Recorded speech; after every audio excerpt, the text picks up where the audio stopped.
So నిజంగా thanks to audience. Anil గారు, gang leader cinema ఒకేసారి 4 ప్లేసుల్లో హైదరాబాద్, తిరుపతి, ఏలూరు, విజయవాడ సిల్వర్ జూబ్లీ అదే శతదినోత్సవం జరుపుకున్నారు. ఫస్ట్ టైం ఏ హీరోకి రాని అవకాశం చిరంజీవి గారికి వచ్చింది.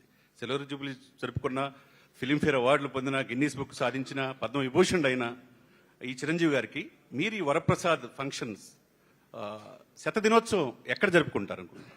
అంటే ఇప్పుడు శతదినోత్సవాలు లేవుగా, లేదు వచ్చేది వాల్తేరు వేరే ద్వారా 200 రోజులు కూడా చేసుకున్నారు కదా. 200 రోజులు షీల్డ్ ఇచ్చారు కదా, ఇచ్చారు 200 కోట్ల ఇచ్చారు. పార్క్ 200 రోజులు ఇచ్చారు. మీరు అంటే అప్పుడు ఏదో ఒక థియేటర్ లో ఆడినట్టుంది. అంటే టెక్నికల్ గా అంటే అప్పుడు 100 రోజులు చాలా స్వచ్ఛందంగా, చాలా జెన్యున్ గా. ఇప్పుడు మనకి 3 వీక్సే కదా, 2 వీక్స్ 3 వీక్స్ వచ్చేసినాయి ఫిలిమ్స్. 3 వీక్స్ 4 వీక్స్ ఆడితే 4 వీక్స్ ఆడితే అది ఈక్వల్ టు శతదినోత్సవం. ఓకే అండి, all the best. Sushmita one thing, Chiranjeevi garu మనకందరికీ తెలుసు the biggest star, the highest paid star, bigger than Bachchan అని రాసినటువంటి రోజులు మనకు తెలుసు. హైయెస్ట్ పెయిడ్ స్టార్ గా what is that you people have paid him as producer?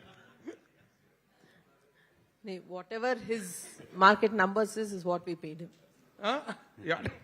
Highest paid. నేను చెప్తాను, చిరంజీవి గారు ఈ సినిమాకి బడ్జెట్ చాలా ఫ్రెండ్లీగా, ఎందుకంటే ఈ సినిమాలో స్టార్ క్యాస్ట్ వెంకటేష్ గారు ఉన్నారు, నయనతార గారు ఉన్నారు.